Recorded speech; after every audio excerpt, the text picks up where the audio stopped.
அனைவருக்கும் அன்பான வணக்கங்கள். இது மகாபெரியவா சொன்னது யூடியூப் சேனல்.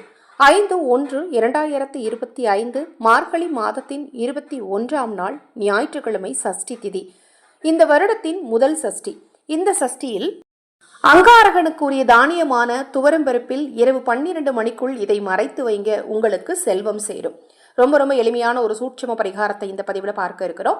நமது சேனல் சார்பாக மோட்டிவேஷனல் கோட்ஸ் எனும் புதிய சேனலை அறிமுகப்படுத்தியிருக்கிறேன்.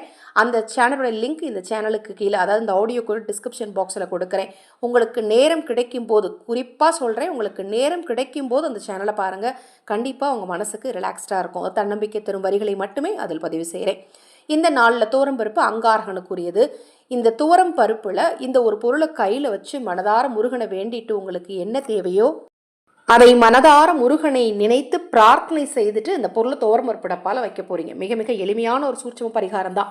அதற்கு தேவையான பொருள் என்ன, எப்படி செய்யணுங்கிறத பார்க்கலாம். தேவையான பொருள் விரலி மஞ்சள். ஒரு விரலி மஞ்சளை கையில் வச்சுக்கோங்க. கிழக்கு திசையை நோக்கி அமர்ந்து உங்கள் பிரார்த்தனை சொல்லுங்க. உங்களுக்கு முருகனின் மந்திரங்கள் தெரிஞ்சா, சஷ்டி கவசமோ கந்தக்கூறு கவசமோ திருப்புகளோ தெரிஞ்சா அதை மனதார அந்த விரலி மஞ்சளை கையில் வச்சு சொல்லிட்டு, அதன் பிறகு உங்கள் வாழ்க்கையில் எல்லா நல்லது நடக்கணும்னு முருகனை வேண்டிட்டு அந்த விரலி மஞ்சளை கொண்டு போய் துவரம் பருப்பு டப்பாக்குள்ளே வச்சிருங்க. அது அங்கேயே இருக்கட்டும். அடுத்த சஷ்டி வரும்போது அந்த விரலி மஞ்சளை எடுத்து நல்லா பொடி பண்ணி உங்கள் தண்ணீரில் கலந்து உங்கள் வீட்டை சுற்றி அதை தண்ணீரை தெளிச்சு விடுங்க. உங்கள் வீட்டில் இருக்கக்கூடிய எதிர்மறை சக்திகள் நீங்கும். மிக எளிமையான இந்த சூட்சும பரிகாரத்தை எல்லாரும் செய்யலாம்.